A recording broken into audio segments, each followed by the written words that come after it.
여러분, 혹시 요즘 배에서 이상한 소리가 나거나 가스가 자주 차서 불편하신 적 있으신가요? 많은 분들이 그냥 지나치시는데요. 사실 이 신호 절대 무시하시면 안 됩니다. 삼성서울병원 소화기내과 연구팀이 65세 이상 환자 300여 명을 7년간 추적 조사한 결과 장에서 보내는 신호를 제때 알아채지 못해 치료 시기를 놓친 분들이 전체의 73%에 달했다고 합니다. 장은 말을 못합니다. 하지만 신호는 보냅니다. 오늘 그 신호를 읽는 방법을 알려드리겠습니다. 여러분, 저는 오늘 많은 분들이 쑥스럽게 여기지만 사실 매우 중요한 주제를 들고 왔습니다. 바로 가스, 즉 방귀에 관한 이야기입니다. 처음엔 좀 민망하게 느껴지실 수 있어요. 저도 처음 이 주제를 다루면서 그랬거든요. 그런데 여러분, 방귀는 절대 부끄러운 게 아닙니다. 오히려 우리 몸이 제대로 살아있다는 가장 솔직한 증거 중 하나입니다. 그리고 방귀의 횟수, 냄새, 양이 달라졌을 때 그것이 바로 우리 몸이 도움을 요청하는 신호일 수 있습니다. 오늘 저는 여러분께 12가지 중요한 내용을 차근차근 알려드리겠습니다. 첫째, 방귀가 도대체 왜 생기는지 그 정체를 알아볼 거예요. 둘째, 방귀를 만드는 음식들. 셋째, 생활습관과 방귀의 관계. 넷째, 방귀와 간 건강의 연결고리. 다섯째, 변비와 방귀의 관계. 여섯째, 가장 중요한 대장암 경고신호.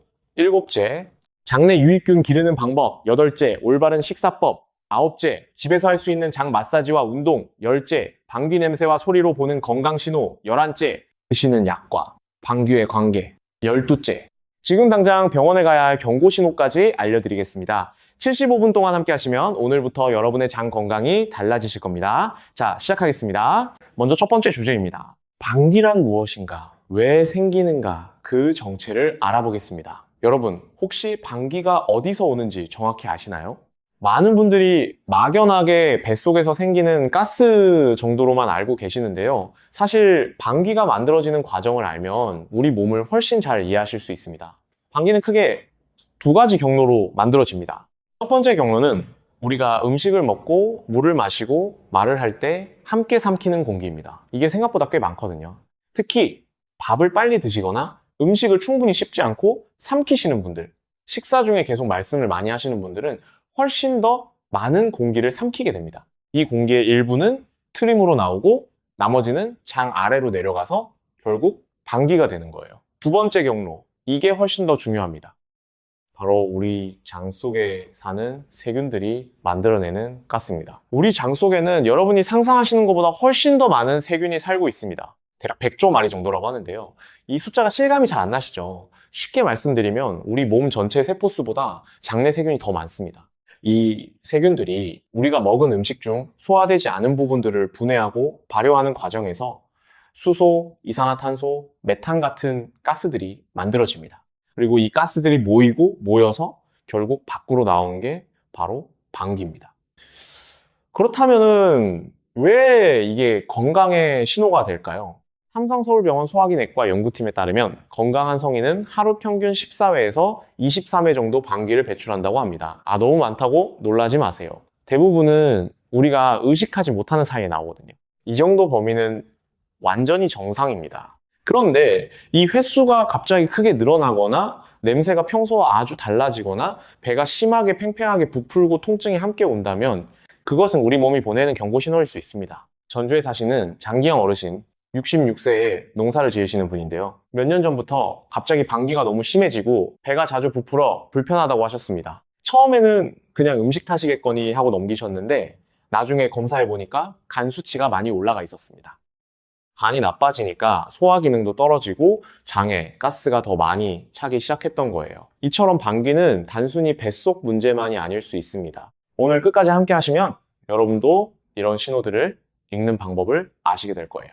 정리해드리겠습니다. 방귀는 부끄러운 게 아닙니다. 오히려 장이 살아서 제대로 일하고 있다는 증거입니다. 하루 14회에서 23회, 이 범위가 정상입니다. 그런데 갑자기 이 패턴이 변하고 냄새나 배 상태가 달라지면 그때는 몸이 보내는 신호라고 생각하시고 귀를 기울이셔야 합니다. 자, 이제 두 번째 주제로 넘어가겠습니다. 방귀를 만드는 음식들, 무엇이 가스를 만드는지 알아보겠습니다. 놓치면 안 되는 게 있어요. 여러분이 매일 드시는 음식 중에 방귀를 특히 많이 만드는 것들이 있습니다. 이것들을 알면 왜 어떤 날은 가스가 많고 어떤 날은 적은지 이해가 되실 거예요. 물론 이 음식들이 무조건 나쁜 건 아닙니다. 다만 얼마나 어떻게 드시느냐가 중요합니다. 첫 번째로 지방이 많은 음식들입니다. 삼겹살, 갈비, 기름진, 탕류 이런 음식들을 드시고 나면 방귀가 안 음지해지는 걸 느끼신 분 많으실 거예요. 왜 그럴까요? 지방은 소화되는데 시간이 가장 오래 걸리는 영양소입니다. 지방이 장 속에 오래 머무를수록 장내 세균들이 그것을 발효시키는 시간도 길어지고 그 과정에서 가스가 더 많이 만들어집니다. 그리고 지방 분해 과정에서 황성분이 포함된 화합물이 생성되는데 이것이 바로 방귀 냄새가 심해지는 주요 원인입니다. 두 번째로 당분이 많은 음식과 탄산음료입니다. 요즘 건강을 위해 과일을 많이 드시는 분들이 계신데요. 과일에는요, 과당이 많이 들어 있습니다. 일부 분들에게는 이 과당이 소장에서 잘 흡수되지 않아 대장으로 내려가서 발효가 되고 가스가 발생합니다. 또한 설탕이 많은 음식들도 장내가스 생성 세균들의 먹이가 되어 가스 양을 크게 늘립니다. 탄산음료는 더 직접적입니다. 말 그대로 가스를 직접 몸 안에 넣는 것이나 마찬가지거든요. 세 번째, 콩류와 십자과, 채소입니다. 여기서 잠깐, 이 음식들은 사실 매우 건강한 식품들입니다. 오해가 없으셔야 해요. 두부, 된장, 청국장, 강낭콩, 그리고 브로콜리, 양배추, 배추 같은 채소들이요. 이 식품들에는 라피노스라는 성분이 들어있는데요. 우리 몸은 이것을 분해하는 효소가 없습니다. 그래서 이 성분이 소화되지 않은 채로 대장에 도달하면 장내 세균들의 엄청난 잔치상이 됩니다. 발효가 왕성하게 일어나고 가스가 많이 만들어집니다. 이 음식들 자체는 포기하시면 안 되고요. 적당량을 드시거나 소화 부담이 덜한 방식으로 조리하는 게 좋습니다. 네 번째로 글루텐과 유당이 들어간 음식들입니다. 밀로 만든 빵, 국수, 과자류를 드신 후 유독 가스가 심해지는 분들이 계십니다. 또 우유, 요구르트 같은 유제품을 드신 후 배가 불편하고 가스가 차는 분들도 계시고요. 이런 경우에는 글루텐 불내증이나 유당 불내증을 의심해 볼 수 있습니다. 우리 세대에는 이런 불내증이 생각보다 꽤 흔합니다. 나이가 들면서 소화 능력이 변하기 때문입니다. 자신에게 맞지 않는 음식을 파악하는 것만으로도 불편함이 크게 줄어들 수 있습니다. 다섯 번째로, 한 번에 너무 많은 양을 드시는 것 자체도 가스를 늘립니다. 소화기관이 한 번에 처리할 수 있는 양에는 한계가 있거든요. 너무 많이 드시면 소장에서 다 흡수되지 못한 음식들이 대장으로 넘어가고 이것이 발효되어 가스가 됩니다. 특히 저녁에 많이 드시면 수면 중에도 가스가 계속 만들어져서 아침에 유독 불편함을 느끼시는 분들이 많습니다. 여기서 끝이 아닙니다. 좋은 소식이 있어요. 음식을 완전히 끊지 않아도 됩니다. 콩류나 채소는 천천히 양을 늘려가면 장내 세균이 적응을 합니다. 발효식품처럼 미리 분해된 식품으로 바꾸는 것도 방법입니다. 된장, 청국장은 발효 과정에서 이미 일부 분해가 되었기 때문에 오히려 가스를 줄이는 데 도움이 됩니다. 이 중에서 여러분이 평소에 많이 드시는 것이 무엇인지 생각해 보세요. 그것이 가스의 원인일 수 있습니다. 당장 내일부터 하나씩 줄여보시면 변화를 느끼실 수 있을 거예요. 자, 세 번째 주제입니다. 생활 습관과 방귀, 앉아있으면 더 심해집니다. 여러분, 혹시 일과 중에 오래 앉아 계시는 편인가요? 요즘 많은 분들이 텔레비전 앞에 오래 앉아 계시거나 스마트폰을 보시면서 소파에 장시간 계시는 경우가 많습니다. 그런데 이 습관이 방귀와 직접적인 관련이 있습니다. 고려대학교 병원 내과 연구팀이 60대 이상 성인 658명을 대상으로 조사한 결과 하루 6시간 이상 앉아서 생활하는 분들이 활동적으로 생활하는 분들에 비해 장내 가스 축적이 2.3배 높았다고 합니다. 왜 그럴까요?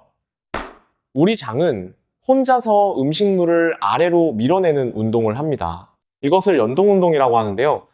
쉽게 말씀드리면 장이 물결처럼 움직이면서 내용물을 아래로 내려보내는 거예요. 그런데 우리가 움직이지 않고 가만히 앉아 있으면 이 연동 운동이 느려집니다. 음식물이 장 안에 오래 머무르게 되고 장내 세균들이 더 오랫동안 발효를 해서 가스가 훨씬 많이 만들어지는 거예요.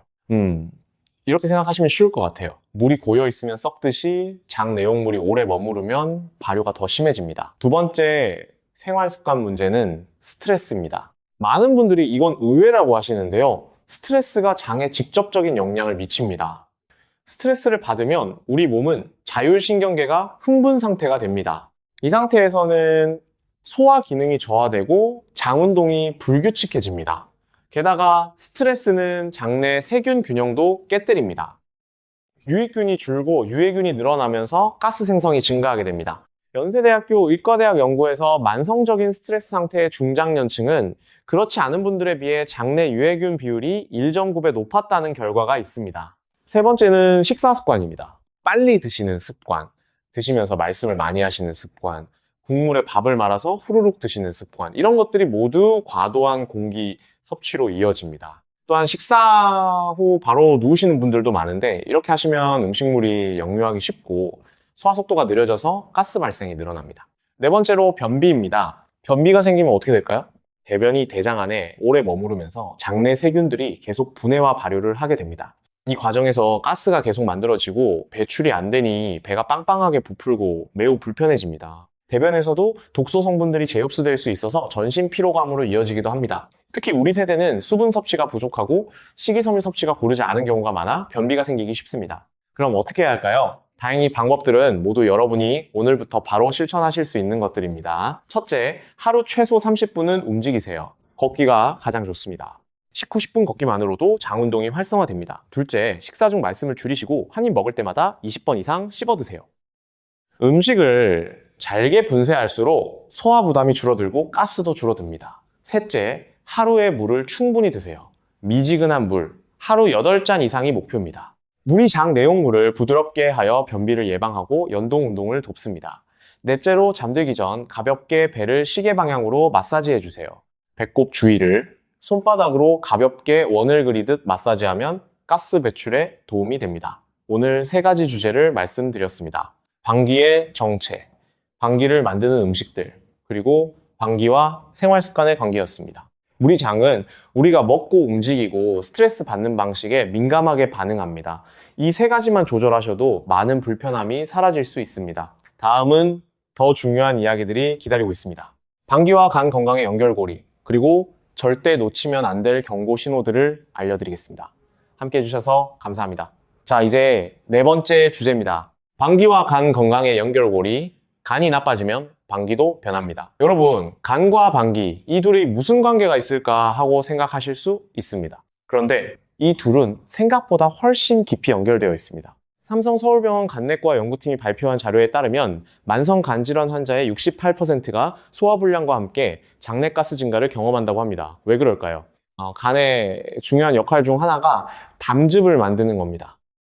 담즙은 우리가 기름진 음식을 먹었을 때 지방을 분해하는 역할을 합니다. 간이 공장이라면 담즙은 그 공장에서 만드는 핵심 제품 중 하나인 셈이에요. 그런데 간이 손상되거나 기능이 떨어지면 담즙 분비가 줄어듭니다. 담즙이 줄어들면 지방이 제대로 소화되지 않아요. 소화되지 않은 지방이 대장으로 그대로 내려가면서 장내 세균들이 이것을 발효시키고 그 결과 가스가 평소보다 훨씬 많이 만들어지는 겁니다. 또한 간은 우리 몸에서 혈액을 정화하는 역할도 합니다. 장에서 흡수된 영양소들이 모두 간을 통해 처리됩니다. 간 기능이 떨어지면 이 과정이 느려지고 독소들이 혈액 속에 더 오래 머무르게 됩니다. 이것이 다시 장내 환경을 교란시켜서 나쁜 세균들이 번성하게 되고 가스 발생이 더 심해지는 악순환이 반복됩니다. 전주희 장기영 어르신 이야기로 돌아가 볼까요?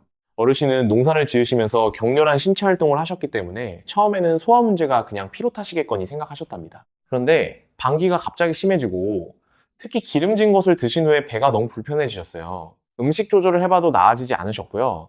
뭔가 이상하다 싶어서 병원에 가셨더니 간 수치가 정상의 이 0.7배 이상 올라가 있었습니다. 지방간이 꽤 진행된 상태였습니다. 어르신은 방귀가 자신의 간 건강을 알려주는 신호였다는 걸 그때서야 아셨다고 하셨어요.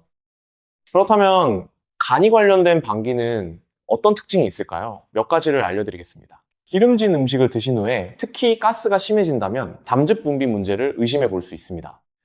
방귀가 많아지면서 동시에 윗배, 특히 오른쪽 윗배에 불편함이나 뻐근함이 느껴진다면 간담도계를 확인해 보셔야 합니다. 방귀와 함께 식욕이 없고 이유 없이 피로하고 눈이나 피부가 약간 노랗게 보인다면 지체 없이 병원에 가셔야 합니다. 이것은 중요한 신호입니다. 우리 50대, 60대, 70대 분들은 지방간이 매우 흔합니다.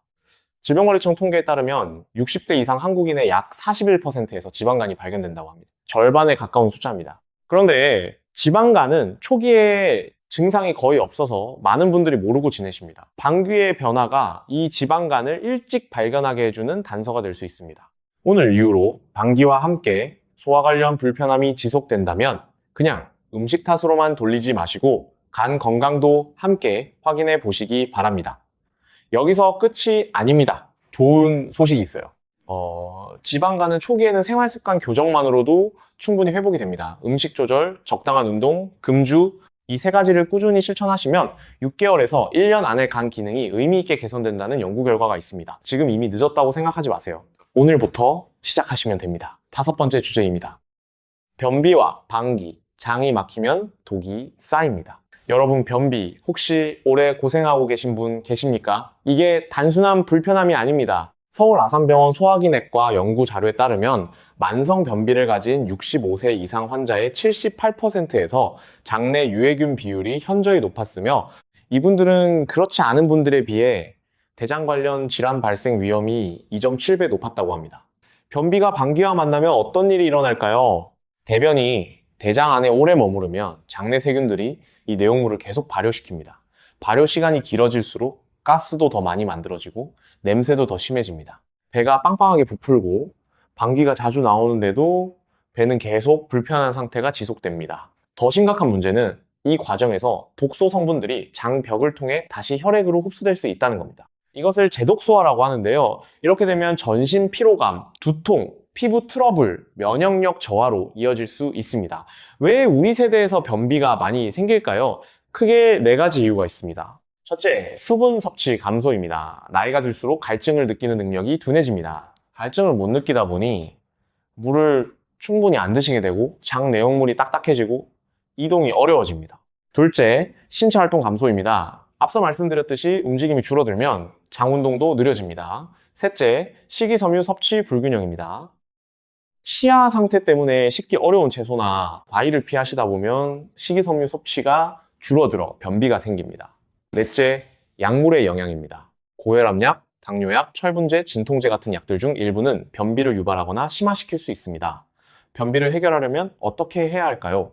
오늘부터 당장 시작하실 수 있는 방법들을 알려드리겠습니다. 첫째, 아침에 일어나서 가장 먼저 미지근한 물 한 컵을 드세요. 자고 일어나면 몸 안에 수분이 부족한 상태입니다. 미지근한 물 한 컵이 위장을 자극하고 대장의 연동 운동을 깨워주는 역할을 합니다. 둘째, 식이섬유를 꾸준히 드세요. 현미밥, 보리밥, 고구마, 사과, 배, 당근, 브로콜리. 씹기 불편하시다면 익혀서 드시거나 작게 썰어서 드세요. 셋째, 규칙적인 배변 습관을 만드세요. 아침 식사 후 15분에서 20분 사이에 화장실에 가서 앉아보는 습관을 들여보세요. 실제로 변이가 없어도 괜찮습니다. 이 시간에 반복적으로 앉다 보면 장이 학습을 해서 그 시간에 맞춰 반사 운동을 하기 시작합니다. 넷째, 화장실에서 오래 앉아서 힘주는 것은 피하세요. 오히려 항문에 부담을 주고 치질이나 직장 탈출 같은 문제로 이어질 수 있습니다. 5분 이상 힘을 줘도 안 된다면 그냥 나오시는 게 낫습니다. 변비는 쉽게 해결되지 않을 수 있습니다. 1달, 2달 꾸준히 관리하셔야 돼요. 그런데 이것이 방귀 문제를 해결하는 가장 근본적인 방법 중 하나입니다. 장이 잘 움직이면 가스도 덜 쌓이고 더 건강하게 배출됩니다. 6번째 주제입니다. 이 주제는 오늘 이야기 중 가장 중요한 내용입니다. 방귀와 대장암, 언제 병원에 가야 하는지 알려드리겠습니다. 여러분, 먼저 명확하게 말씀드리고 싶습니다. 방귀가 많다고 해서 모두 대장암인 것은 절대 아닙니다. 대부분의 경우 방귀는 앞서 말씀드린 것처럼 음식이나 생활 습관의 영향입니다. 그러나 특정 신호들이 방귀와 함께 나타날 때에는 반드시 검사를 받으셔야 합니다. 국립암센터 발표에 따르면 대장암은 우리나라 암 발생 순위 3위이며 60대 이상에서 발생률이 가장 높습니다. 그리고 대장암은 조기에 발견하면 완치율이 87%를 넘습니다. 그러나 늦게 발견하면 이 숫자가 크게 떨어집니다. 그래서 신호를 아는 게 정말 중요합니다. 대장 안에 종양이 생기면 어떻게 방귀가 변할까요? 종양은 대장 내부를 좁게 만들어서 가스가 통과하기 어렵게 합니다. 이렇게 되면 가스가 그 앞에 쌓이고 방귀가 갑자기 더 잦아지거나 반대로 잘 안 나오다가 한꺼번에 나오는 패턴이 됩니다. 또한 종양 주변에서는 특이한 발효 반응이 일어나면서 평소와는 다른 냄새의 방귀가 나오기도 합니다. 그렇다면 어떤 신호들을 보셔야 할까요? 반드시 기억하셔야 할 5가지 경고 신호를 알려드리겠습니다. 첫 번째, 경고신호, 배변 습관의 갑작스러운 변화입니다. 원래 하루 한 번 규칙적으로 대변을 보시던 분이 갑자기 하루에 여러 번 대변을 보게 되거나 반대로 여러 날 동안 전혀 대변을 못 보게 되는 경우입니다. 또는 설사와 변비가 번갈아 나타나는 경우도 해당됩니다. 특히 이런 변화가 2주 이상 지속된다면 반드시 검사를 받으셔야 합니다. 두 번째 경고신호, 대변에 피가 섞여 나오는 경우입니다. 이것이 가장 중요한 신호입니다. 선홍색 피, 검붉은 피 모두 해당됩니다. 치질로 인한 출혈도 있을 수 있지만 이것 역시 반드시 전문의에게 확인받으셔야 합니다. 스스로 판단해서 치질이겠거니 하고 넘기시면 안 됩니다. 세 번째, 경고신호, 대변 모양이 달라지는 경우입니다. 갑자기 대변이 연필처럼 아주 가늘어지거나 납작해진다면 이것은 대장 어딘가가 좁아졌다는 신호일 수 있습니다. 2주 이상 이런 모양이 지속된다면 검사가 필요합니다. 네 번째, 경고신호, 아랫배 통증이나 덩어리가 만져지는 경우입니다. 방귀가 많이 차면서 아랫배에 지속적인 통증이 있거나 배를 눌렀을 때 딱딱한 덩어리가 느껴진다면 즉시 병원에 가셔야 합니다. 다섯 번째 경고신호, 이유 없이 체중이 빠지는 경우입니다. 방귀가 갑자기 심해지면서 특별히 식사를 줄이거나 운동을 많이 한 것도 아닌데 체중이 빠진다면 이것은 몸 어딘가에 문제가 생겼다는 신호입니다. 이 중 하나라도 해당하신다면 주저하지 마시고 병원에 가세요. 부끄럽거나 귀찮아서 또는 설마 하는 마음으로 미루다가 치료 시기를 놓치는 분들이 너무 많습니다. 우리 가족들을 생각하세요. 여러분이 건강하게 오래 사셔야 손주들 곁에서 더 많은 시간을 함께 하실 수 있습니다. 조기 발견이 생명을 지킵니다. 50세 이상 분들은 5년마다 대장 내시경 검사를 받으시는 것이 권장됩니다. 국가암검진에서 대장암 검진도 지원을 받으실 수 있습니다. 검진 기록이 없으신 분들은 이번 기회에 꼭 챙겨보세요. 자식들이 걱정할까봐 숨기시는 분들도 계시는데요. 여러분, 건강하게 오래 사시는 것이 자녀들에게 드릴 수 있는 가장 큰 선물입니다. 지금까지 4가지 주제를 말씀드렸습니다. 방귀와 간 건강, 변비와 방귀의 관계, 그리고 대장암 경고 신호들이었습니다. 이 내용들은 여러분의 생명과 직결될 수 있는 중요한 정보들입니다. 다음 내용에서는 더 좋아질 수 있는 방법들을 집중적으로 알려드리겠습니다. 장내 유익균 기르는 법, 올바른 식사법, 집에서 할 수 있는 장 마사지와 운동법이 기다리고 있습니다. 잠시 후에 이어집니다. 자, 7번째 주제입니다. 장내 유익균 기르기, 방귀를 줄이는 근본적인 방법입니다. 여러분, 앞서 장내 세균 이야기를 드렸는데요. 사실 우리 장 속 세균은 모두 나쁜 게 아닙니다. 장내 세균은 크게 유익균, 유해균, 그리고 중간균으로 나뉩니다. 건강한 상태에서는 유익균이 약 41%, 중간균이 약 47%, 유해균이 약 12% 정도를 차지합니다. 그런데 이 균형이 깨지면 어떻게 될까요? 유해균이 늘어나면 발효 과정이 달라지고 가스양도 많아지고 냄새도 더 심해집니다. 그리고 면역력이 떨어지고 소화 기능이 나빠지고 심한 경우 만성질환으로 이어질 수 있습니다. 국립암센터 연구팀이 65세 이상 600명의 장내 세균 구성을 분석한 결과 장내 유익균 비율이 높은 그룹은 낮은 그룹에 비해 대장 건강 문제 발생률이 58% 낮았습니다. 장내 세균을 건강하게 유지하는 것이 얼마나 중요한지 알 수 있습니다. 그렇다면 유익균을 늘리려면 어떻게 해야 할까요? 4가지 방법을 알려드리겠습니다. 첫 번째 방법, 발효식품을 꾸준히 드세요. 우리 전통식품 중에 훌륭한 유익균 공급원들이 있습니다. 된장, 청국장, 김치, 요구르트가 대표적입니다. 특히 된장과 청국장에는 유산균과 함께 나토균 같은 유익균들이 풍부합니다. 우리 할머니, 할아버지 세대가 이런 발효식품을 늘 드신 덕에 장이 건강하셨다는 연구 결과도 있습니다. 우리 세대의 지혜가 담긴 음식들입니다. 맵기 된장찌개 한 그릇, 김치 한 접시, 이것만으로도 장에 도움이 됩니다. 두 번째 방법, 프리바이오틱스를 드세요. 프리바이오틱스는 유익균의 먹이가 되는 성분입니다. 쉽게 말씀드리면 유익균이 잘 살 수 있도록 환경을 만들어주는 것입니다. 양파, 마늘, 대파, 아스파라거스, 고구마, 바나나, 잘 익지 않은 초록빛이 남은 것에 많이 들어있습니다. 이 식품들을 꾸준히 드시면 장 속 유익균들이 더 활발하게 번성할 수 있습니다. 세 번째 방법, 식이섬유를 다양하게 드세요. 식이섬유는 크게 수용성과 불용성 2가지로 나뉩니다. 수용성 식이섬유는 물에 녹아 젤 형태가 되어 대장 통과 시간을 조절하고 유익균의 먹이가 됩니다. 귀리, 사과, 배, 당근에 많습니다. 불용성 식이섬유는 물에 녹지 않아 대변의 양을 늘리고 장 운동을 촉진합니다. 현미, 통밀, 브로콜리에 많습니다. 두 종류를 골고루 드시는 것이 이상적입니다. 네 번째 방법, 불필요한 항생제 복용을 줄이세요. 항생제는 세균 감염을 치료하는 데 꼭 필요하지만 동시에 장내 유익균도 함께 죽입니다. 항생제를 복용할 때는 반드시 의사의 처방에 따라 정확한 기간 동안 드시고 복용 후에는 발효식품이나 유산균 제제를 드셔서 장내 세균 균형을 회복시켜주는 것이 좋습니다. 장내 유익균이 건강해지면 방귀의 양도 줄고 냄새도 덜해집니다. 소화도 잘 되고 면역력도 올라갑니다. 이것은 단순히 방귀 문제를 해결하는 것을 넘어서 전반적인 건강을 높이는 방법입니다.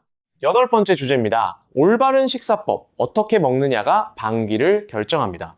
여러분, 무엇을 먹는지도 중요하지만 어떻게 먹는지도 매우 중요합니다. 같은 음식을 드셔도 먹는 방식에 따라 가스 발생량이 크게 달라질 수 있습니다. 오늘부터 바로 적용할 수 있는 올바른 식사법을 알려드리겠습니다. 첫 번째, 식사 순서를 바꾸세요. 이건 정말 쉽고 효과적인 방법입니다. 밥을 먼저 드시지 말고 국물이나 물을 한 모금 드셔서 입과 식도를 촉촉하게 한 다음 채소류를 먼저 드세요. 그 다음에 단백질 반찬을 드시고 마지막에 밥을 드세요.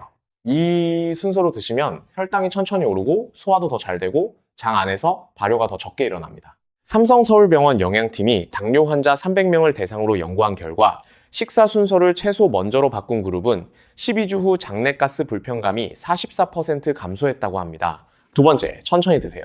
밥 한 입에 최소 20번에서 30번 씹는 것을 목표로 하세요. 처음에는 너무 의식적으로 해야 해서 불편하실 수 있지만 2주만 연습하시면 자연스럽게 됩니다. 천천히 씹어 드시면 음식이 잘게 분쇄되어 소화 효소가 더 쉽게 작용할 수 있어요. 소장에서 더 많이 소화 흡수되고 대장으로 넘어가는 양이 줄어서 발효와 가스 발생이 적어집니다. 세 번째, 식사 중에 말씀을 줄이세요. 많은 어르신들이 식사 시간을 가족이나 이웃들과 대화하는 시간으로 활용하시는데 이것은 좋은 일이지만 소화 측면에서는 주의가 필요합니다. 말을 하면서 음식을 먹으면 공기를 많이 삼키게 되고 음식을 충분히 씹지 않게 됩니다. 식사 중에는 짧게 대화하시고 드신 후에 충분히 이야기 나누세요. 네 번째, 식사 후 바로 눕지 마세요. 식후 최소 30분은 앉아 계시거나 가볍게 산책을 하세요. 식후에 바로 눕거나 소파에 기대시면 위장 내용물이 역류하기 쉽고 소화 속도가 느려집니다. 식후 10분에서 15분 정도 가볍게 걸으시면 소화가 훨씬 잘 됩니다. 걷기 어려우신 분들은 의자에 앉아서 상체를 바르게 세우고 계시는 것만으로도 도움이 됩니다. 다섯 번째, 과식을 피하세요. 한 번에 많이 드시는 것보다 적당한 양을 규칙적으로 드시는 것이 훨씬 좋습니다. 위장이 수용할 수 있는 양을 넘으면 소화가 제대로 되지 않고 남은 음식물이 장에서 오래 발효됩니다. 70% 정도 드셨다는 느낌에서 멈추시는 것이 이상적입니다. 처음에는 아직 배가 덜 찬 것 같아 불안하실 수 있어요. 하지만 식사 후 20분이 지나면 포만감이 충분히 올라옵니다. 20분을 기다려보세요. 이 식사법들은 모두 오늘 저녁 식사부터 바로 적용하실 수 있습니다. 특별한 도구도 특별한 식재료도 필요 없습니다. 드시는 방법만 조금 바꾸는 것만으로도 여러분의 장은 크게 달라질 수 있습니다. 9번째 주제입니다. 장 마사지와 운동. 집에서 할 수 있는 방법들을 알려드리겠습니다. 여러분, 장은 운동으로 직접 자극을 줄 수 있습니다. 저는 오늘 여러분이 집에서 심지어 침대 위에서도 하실 수 있는 방법들을 알려드리겠습니다. 어렵지 않습니다. 누구나 하실 수 있어요. 첫 번째 방법, 복부 마사지입니다. 아침에 일어나서 혹은 잠들기 전에 누운 상태로 하시면 됩니다. 먼저 양손을 겹쳐서 배꼽 오른쪽 아래 부분에 가져다 대세요. 이 부분이 대장의 시작 부분입니다. 여기서부터 시계 방향으로, 즉 오른쪽에서 위로, 위에서 왼쪽으로, 왼쪽에서 아래로 천천히 원을 그리듯 마사지합니다. 이것이 대장의 방향과 일치합니다. 가볍게 누르듯이 하되 통증이 있으면 힘을 빼세요. 1회에 3분에서 5분 아침 저녁으로 꾸준히 하시면 장 운동이 활성화되고 가스 배출이 원활해집니다. 두 번째 방법, 무릎 가슴 끌어안기입니다. 이 동작은 장에 쌓인 가스를 배출하는 데 직접적인 도움이 됩니다. 침대나 바닥에 누우세요. 한쪽 무릎을 가슴 쪽으로 최대한 당겨 두 팔로 안아주세요. 5초에서 10초 유지하다가 내려놓으세요. 반대쪽도 똑같이 해주세요. 양쪽을 번갈아 10회씩 하면 됩니다. 그 다음에는 두 무릎을 동시에 가슴으로 당겨서 안아주는 자세를 해보세요. 이 자세들은 장 안에 쌓인 가스를 앞으로 밀어주는 효과가 있습니다. 세 번째 방법, 가벼운 걷기 운동입니다. 이것이 가장 효과적이고 안전한 방법입니다. 하루 30분 걷기가 목표지만 처음에는 10분에서 시작하셔도 됩니다. 빠르게 걸으실 필요 없어요. 가볍게 대화할 수 있는 속도로 걸으시면 충분합니다. 걷는 동작이 장을 흔들어주면서 연동 운동을 자극합니다. 특히 식후 10분에서 15분 걷기는 소화를 돕고 가스 배출에 직접적인 효과가 있습니다. 네 번째 방법, 앉은 자리에서 할 수 있는 복식 호흡입니다. 편안히 앉으세요. 코로 천천히 숨을 들이마시면서 배가 앞으로 나오도록 해주세요. 그리고 입으로 천천히 내쉬면서 배를 안으로 당기세요. 이 동작을 10번에서 15번 반복하세요. 복식 호흡은 횡격막을 움직여서 장을 위아래로 자극하고 연동 운동을 도와줍니다. 또한 스트레스를 줄여주는 효과도 있어서 스트레스성 장 문제에도 도움이 됩니다. 연세대학교 재활의학과 연구팀이 65세 이상 만성변비 환자 124명을 두 그룹으로 나누어 12주간 연구한 결과 하루 30분 걷기와 복부 마사지를 함께 실천한 그룹은 그렇지 않은 그룹에 비해 배변 횟수가 2.1배 증가하고 장내가스 불편감이 61%나 감소했다고 합니다. 운동과 마사지의 힘 정말 대단하죠. 단 하루도 빠짐없이 하실 필요는 없습니다. 일주일에 5일만 꾸준히 하셔도 충분합니다. 처음 2주는 변화를 못 느끼실 수 있어요. 하지만 한 달이 지나면 분명히 달라진 것을 느끼실 겁니다. 10번째 주제입니다. 방귀 냄새와 소리로 보는 건강신호, 몸이 보내는 메신저를 읽어보겠습니다. 여러분, 방귀의 냄새와 소리도 우리 몸 상태를 알려주는 정보입니다. 쑥스럽지만 이것을 알면 여러분의 건강을 지키는 데 도움이 됩니다. 먼저 냄새에 대해서 알아볼게요. 방귀 냄새는 주로 황 성분이 포함된 가스에서 납니다. 황화수소, 메탄티올 같은 성분들인데요. 이런 성분들은 단백질이 분해될 때 특히 많이 만들어집니다. 그러니까 고기를 많이 드신 후 또는 달걀을 많이 드신 후에 냄새가 심해지는 것은 자연스러운 현상입니다. 그런데 평소 식사 패턴에 변화가 없는데도 방귀 냄새가 갑자기 심해진다면 이것은 장내 유해균이 늘어났거나 소화 기능에 문제가 생긴 신호일 수 있습니다. 냄새의 종류로 건강 신호를 파악해 볼 수 있습니다. 썩은 달걀 냄새가 강하게 날 때 이것은 황화수소 가스 때문인데 단백질 과다 섭취나 장내 유해균 증가를 의미할 수 있습니다. 달콤한 냄새가 날 때는 의외로 당분을 처리하지 못하는 상황 또는 세균성 장 감염의 신호일 수 있습니다. 음식물이 상한 것 같은 퀴퀴한 냄새가 지속된다면 장내 발효 이상을 의심해 볼 수 있습니다. 이제 소리에 대해서도 말씀드릴게요. 배에서 꾸르륵거리는 소리. 이것은 실제로 장 운동이 일어나는 소리입니다. 빈속일 때 또는 음식물이 장 안에서 이동할 때 이런 소리가 납니다. 이것은 완전히 정상입니다. 오히려 이 소리가 전혀 안 들린다면 장 운동이 너무 느려진 것일 수 있어요. 그런데 이 소리가 매우 크고 잦으면서 복통이나 설사가 함께 온다면 이것은 장이 예민해졌거나 감염이 있다는 신호일 수 있습니다. 방귀 소리도 정보가 됩니다. 방귀가 아주 큰 소리를 내며 나온다면 가스 압력이 높다는 것인데 이것은 가스가 많이 쌓여 있었다는 의미입니다. 연속으로 여러 번 나온다면 장 운동이 한꺼번에 활성화된 것으로 볼 수 있습니다. 이런 것들은 대부분 일시적인 현상으로 특별히 걱정하지 않으셔도 됩니다. 다만 냄새가 매우 심하면서 복통, 설사, 혈변, 체중 감소가 동반된다면 그것은 앞서 말씀드린 경고 신호들과 함께 병원을 방문하셔야 한다는 신호입니다. 여러분의 몸이 보내는 메신저를 무시하지 마세요. 지금까지 7번째부터 10번째 주제까지 장내 유익균 기르기, 올바른 식사법, 집에서 하는 운동과 마사지, 방귀 냄새와 소리로 보는 건강 신호를 알아봤습니다. 이것들은 모두 오늘부터 여러분이 실천하실 수 있는 내용들입니다. 다음에는 드시는 약과 방귀의 관계, 그리고 즉시 병원에 가야 할 마지막 경고 신호들을 알려드리겠습니다. 끝까지 함께 해주세요. 11번째 주제입니다. 드시는 약과 방귀, 복용 중인 약이 원인일 수 있습니다. 여러분, 이 내용은 많은 분들이 모르고 계신 부분입니다. 우리 나이대에는 여러 가지 만성 질환으로 장기간 약을 드시는 분들이 많습니다. 그런데 이 약들 중 일부가 장내 환경에 영향을 주어 방귀나 복부 불편감을 유발할 수 있습니다. 약이 나쁜 게 아닙니다. 하지만 이 사실을 아시면 불필요한 걱정을 줄이실 수 있고 필요하다면 의사 선생님과 상의할 수 있습니다.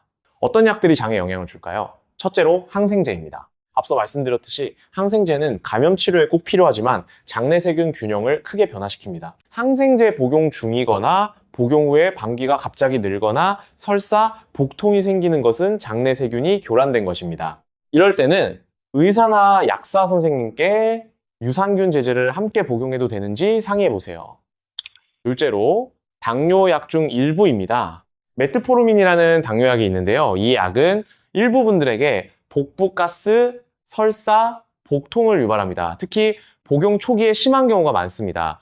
당뇨약을 드시는 분이 갑자기 방귀가 심해졌다면 이 약의 영향일 가능성이 있습니다. 의사 선생님께 말씀드리면 용량 조절이나 다른 약으로 교체를 고려해 드릴 수 있습니다. 셋째로 철분 보충제입니다.